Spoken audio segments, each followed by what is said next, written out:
let's go. Continue. 3, 2, 1, go. Hi, here is Roman, and my today's guest is Frederick from Zealand, from Denmark, and we are agent, or we're working with you as an agent in area of Slovakia and Czech Republic. So hello, Frederick. Hello, Roman. And how are you? I'm great, thank you. Excellent. Working from home, but still great. And yeah, classes working physically at Zealand, so we are going forward. Excellent. I would like to use this opportunity as a show a bit more information about you, about your school, about your students, and about studying in Denmark. And let's start with first question. If you can tell me, where is Zealand located? It's not in New Zealand, right? No, definitely not. And it also makes some misunderstandings in some places, but yeah, we are an academy located in the Zealand region of Denmark, which is a part of the Greater Copenhagen area in Denmark. So we offer international programs in 3 different cities in Zealand. It's in Roskilde, Køge, and Næstved. And those campuses are around little less than an hour transportation from Copenhagen, which is the capital city of Denmark. All right. So yeah. And what I know is not even 1 hour from Roskilde. It should be around 35 minutes, which is quite easy distance when you find a job in Copenhagen, for example. Yeah, exactly. And most of our students will find part-time jobs in the Copenhagen area because it's easier to find some international jobs in the service, hospitality area, for instance. So it's great to have a close connection to Copenhagen as well. Frederick, the full name of your institution is Zealand Institute of Technology and Business. Yeah. So I believe you are orientated mainly on technology and business. What kind of subject or study programs do you offer? Exactly, yeah. Our study programs are in the area of technology and business somehow. And when it comes to business-related courses, we do offer marketing management, commerce management, logistic management, and courses in this area of business and marketing, logistics. And when it comes to technology, it's more, we do offer multimedia design as a more visual course, and also computer science, which is more in the area of coding and programming things. So it's both technology and business, but for all our different study programs, they are connected to business and industry in the sense that we put very much value into practice, problem-based learning, where we do collaborate with business and industries. So even for the technological courses, we do have a close connection to business and industry. Perfect. And my second question, or third question, sorry, goes because you touch it, and you mentioned something which is called problem-based learning. I used to study in Denmark, I used to study in Aalborg, but Scandinavia or the Western countries use an approach to education which is called problem-based learning. And in Slovakia or Czech Republic, I think so we could call it subject based learning. We are learning about the subject. For example, if you study economics or business in Slovakia, in Bratislava or Prague, you're learning about what is market, what is inflation, what is price settings, but you don't use it in consequences, or how to put it. You're just learning facts, and if you learn it, you go to your teacher, and you will receive grade or some referral. But in Denmark, you're using problem-based learning. What means this problem-oriented education? What is the essence? Yeah, and as you say, it differs from the subject-based learning by being way more practical.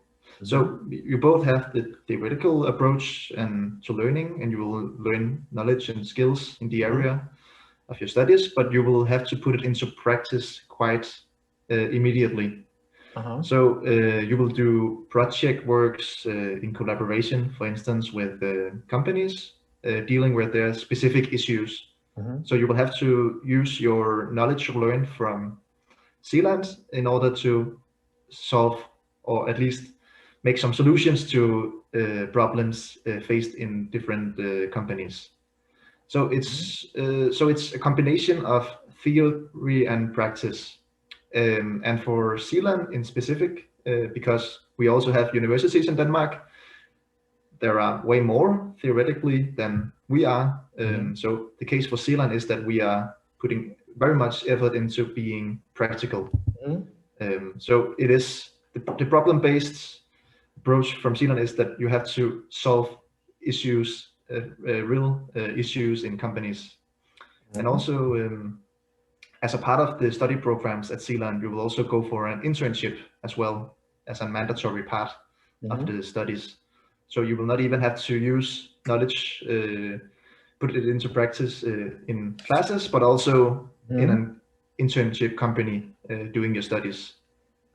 Frederick, we will cover internship in a minute, but you mentioned quite interestingly or importantly, students will learn, solve the problems. And I believe if you want to be successful in any profession or even in your life, basically the level of success is very closely connected into amount or the number of problems you can solve. And better you are in problem solving, but I'm not saying about really like elementary problem like where to eat, but more complex problems. You will scale your, I don't know, job opportunities or your placement at the labor market. More problems you will learn to solve. And basically by PBL, as I understand it, you simulate in the real life all the issues that can occur in professional life, in companies, in business. All right. You have mentioned internship, which is mandatory part of education in Denmark at higher education institutions. So what is concept of internship? So to start with, we can say that we do offer both AP programs, which is 2-year courses. Usually for computer science, it's 2.5 years, but 2-year courses. And for the first 1.5 years, you will go for classes, lectures, and group work at school mainly. And then for the 4th semester, there is this 3 months period where you will go for an internship. It could either be in a company in Denmark, in Slovakia, or a third place, and then you will have the opportunity to work full-time in a company. And after this internship, you will also write your final dissertation and graduate from the AP. So usually the internship is connected to your final assignment at the AP. So you will go work with a problem, so to say, and something you will go investigate while you are in an internship. So you will both be working daily working task in a company, but also do some sort of assignment based on an issue, on something you would like to investigate in the company as well. And it gives you probably also the experience from real company, if it is from private company or state company or any company you go. So you're not just learning at school, abstract in abstract theory, but you can implement those things in reality. And I believe many times you can find the theory is one thing, but practical side is a bit different. It definitely is, and yeah, it's a great experience to really use your knowledge in a real life sense. I remember I used to have classmates. Some of them, they stayed for internship in Denmark. Some of them went to China, to Australia. Some people end up in Czech Republic, in Prague. And it depends case from the case, but I remember a few students, they went back to their internship company after finishing their education and started to work there. And slowly, after a few years, they went up in the ranks of the company to higher positions, to senior positions, which you can call as a successful story, right? definitely. It's I don't think it's that. I think it's quite typically that most of our students going for an internship will also find part-time job in the same company as you're mentioning at first, but and also maybe after graduation they will find full-time employment in this company. So it's definitely an option to go have a job in the same company as you do the internship. And for the first year, usually, or the year and a half in Denmark, when you are about to get settled and everything, you will usually find jobs related to at a bar, restaurant, service, and hospitality area. But then usually when you have done your internship, you are more relevant for, at least also for Danish companies as well. So you definitely have a better chance being hired at a more relevant kind of part-time job. Yeah. And let's put it now philosophically, or how to say it. Are you trying to prepare students for Danish labor market, or students can take their education and bring it back to their home country, or what's the main focus? Yeah, it's international courses, so to say. So hopefully a lot of the students will stay in Denmark also for work afterwards, and we will also try to not push for it, but also try to invite students to go for an internship in Denmark in a Danish company, which will improve chances of employment in Denmark afterwards, after graduation. But of course, we do have students taking to their home country afterwards, or a third country as well. And it's both things an option, but hopefully a lot of students will stay in Denmark, and we will do our best to make it attractive for those who would like to. Or, as in my case, I'm still in a business connection with Denmark, even I'm sitting back home in Slovakia, or my friends in Czech Republic, but we still, I think so. It was good investment of Danish government into us, and somehow we became ambassadors of Denmark. Exactly, it would be just as great to have more ambassadors for both Zealand or Denmark in general, of course. So I think the job that you and Jakob is doing is just as great as a job in Denmark. The same job in Denmark could be, definitely. Frederick, I don't want to do it too long because I want students to watch it and not to skip it.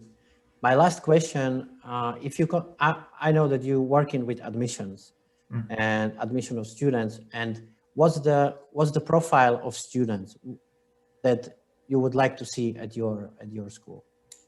Yeah, at first, when looking for students we would like to admit to our study programs, we both look for high school. It could either be an grammar high school or an vocational high school.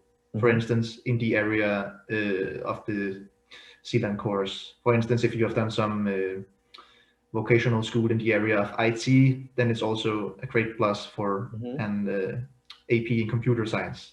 That's an example. But besides your high school and grades from high school, we're also looking at your motivation as well, and also your experience. So if you have done any relevant work in the field of the study program already, or if you have done some voluntary work as well, we do also put a high value into this when considering which students we would like at Zealand. And I think you should choose Zealand and not Univerzity, for instance, if you would like a more practical approach for sure to the way you are studying. If you want to, if you're not the one who would like to read a lot and not put it into practice immediately, if you would like to work problem-based with theory learned, then I think you are the right profile for Zealand, definitely. Excellent. All right. So all the students who wish to go abroad, and all of you who have something like willingness to do something else than your classmates, who are open-minded, who has good command of English, a little bit good grades would be also handy, and some relevant experience, which is not necessary, but it helps. are welcome at Zealand, right?